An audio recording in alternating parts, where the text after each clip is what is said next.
but I wanted to share about awakening and what the essence of it is.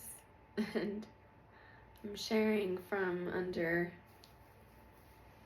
these balloons, which were beautiful birthday gifts that I got. And I just think they're so sweet, but it's so funny that they look like boobs. Or maybe even some undercarriage. And it's right above my head. It's so funny. I thought about taking it down, but then I thought, no, that's perfect. That's totally what I wanted to share. So, what is awakening? Really, when it gets boiled down, it's just remembering who you really are. And remembering isn't the best word because you never forgot it or lost it, but it's just recognizing who you've always been, and it's always been here. It's always been who you are. And at its core, really, it's so innocent. So really, it just feels like reclaiming your innocence. It's just that innocent presence that was there when you were little, and you can really think back to any memory you have of childhood when you had that feeling of innocence. And that's what you see in animals, in newborn babies and little young children before they get taught about identity. You know, it makes sense. In order to fit into society and into the family structure, we take on certain roles. If you're an adult, you're a parental figure. I'm a little one. You know more, I know less. You can tell me what to do. There's rules in this house. There's rules in greater society as you get older. And so what happens is we take on this identity of being small and separate from the world, separate from other beings, the earth. It's really endless. It's just, it feels like there's a little me in here looking out these eyes, and there's this big old world, and I'm separate. But before that happens, before we're trained into that identification of this is my name and my body, and you're out there, before that happens, it's just pure innocence and aliveness and wonder and curiosity, and you have no awareness of being separate from anything. It's just, wow, what's this? Wow, what's this? And falling so intimately and deeply into sensation and visuals. And this is why when you're on like a psychedelic trip and you come back to that essence, that's why you're just so in the sensory, and why we feel on those journeys with plant medicine, if we've ever done that. But this can happen, you know, in many experiences of meditation or hypnosis, or just even any moment where we lose ourselves. We don't lose our true self ever, but we lose our thought of what we've identified as who we are. In laughter, we lose it. In deep crying, grief, we lose it. In full engagement of an activity, we lose it. If we're a musician, we lose it in the music. If we're an athlete, we lose it in the sport, in the physicality of the movement towards achieving a goal, and we lose ourselves to some bigger force moving through us. And what I love about just the simplicity of reclaiming our innocence is it really is just a stripping away of all the things we learned. And so much of it came from giving away our sense of authority, our sense of trust in ourselves, intuition. So you can say awakening is just about coming back to your intuition as well. It's another way of putting it. It's reclaiming your own personal authority. And when I say personal authority, again, I don't mean as a separate self. I just mean as a knowing of your deep essence, this unknowable mystery of life that is moving through you and that is you. It's really paradoxical and totally difficult to put into words, but this is why words will never touch it, and this is why understanding intellectually will never lead to a true awakening. It can lead to the beginning of an awakening, to start to understand concepts, but it's really the conceptual only goes so far, and it has to be embodied experientially. It has to be really felt and sensed, and it's not hard, it's not far, it's right here, it's who you are. And I just love the angle of it being about this childlike innocence that you know is there. You know, when you get up to sing karaoke, it comes out. Just any, rolling in the grass. So I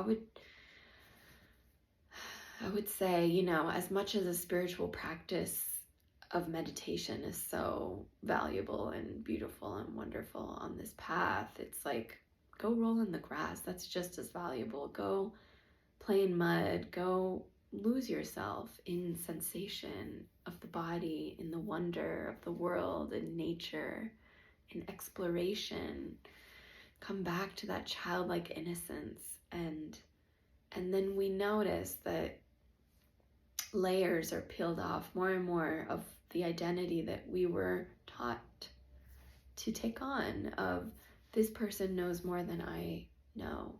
There's some adult figure, whether it's mom and dad, and then it turns into bosses or teachers at school, or teachers at school before the bosses, and later the bosses take away our sense of personal authority. And then maybe you're on the spiritual path, and it's your spiritual teacher knows more, and you give away your power to them and your knowing to them, and endless strangers on the street with opinions about you, on the internet, anyone with an opinion about you, you give away your authority to them. They must know more. They must be right. They must know more about who I am, even though they're a total stranger, don't know anything about me, and it's clearly a projection. I still might take it seriously because it triggers that young child that really believed that there was an authority outside of themselves, that knew better, and a sense of fear around really dying and not existing and not being safe got wrapped into this belief that somebody else knows more. And so you notice as you go farther along this journey, and it's not just in the spiritual world, it's in growing up, it's in really knowing yourself on whatever level that is and however that looks. It's inevitable that we come across these hurt places that felt small, and then we can really see clearly that becomes the lens through which we see everything, through which we experience all of life and self. And we believe those thoughts that I'm not good enough, and this person knows more, and I have more to learn, I'm not there yet. And then we can just so naturally so simply, so easily come back to what's here,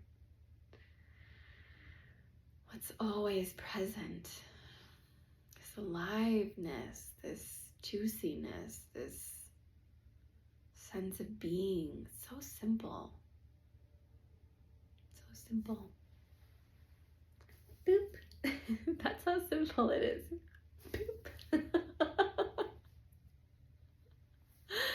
Just this causeless joy, this ridiculousness. This is who you are.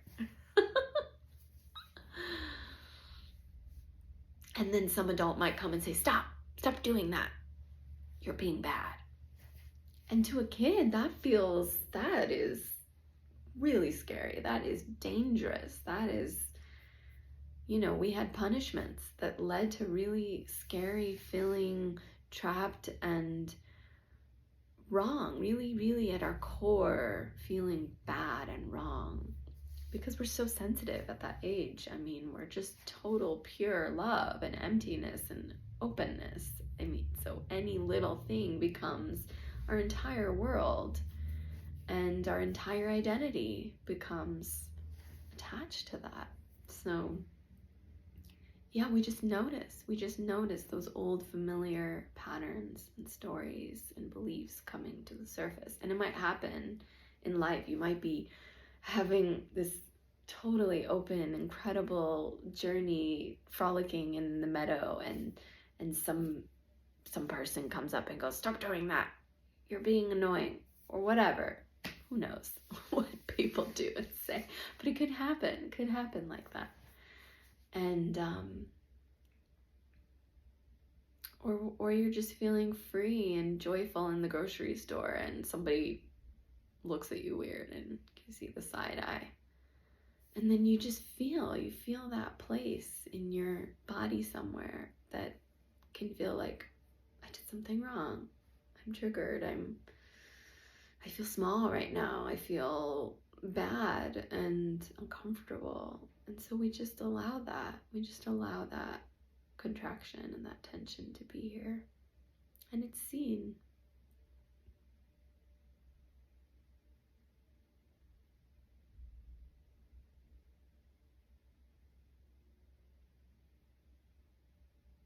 There's a resting back into, it's not even back, because it was there even in the midst of that triggering moment. But just seeing it is the emptiness, seeing. And that's your true nature, noticing. So we notice, okay, that's arising now. And we open, we allow space for it, because you are space, total spaciousness.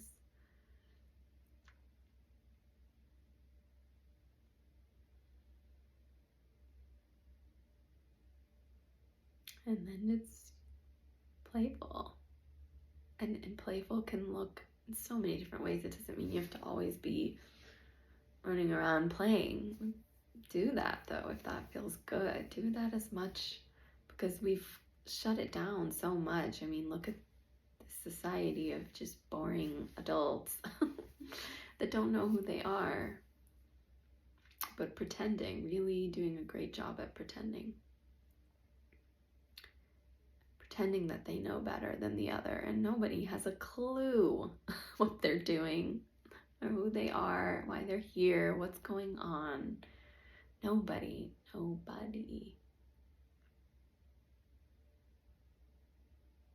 So you have this innocence always here. Always here. The innocence is your nature. It's it's what sees, it's what perceives, it's what knows itself in this self-recognition. So I invite you into innocence today and always, in this moment, this never-ending moment,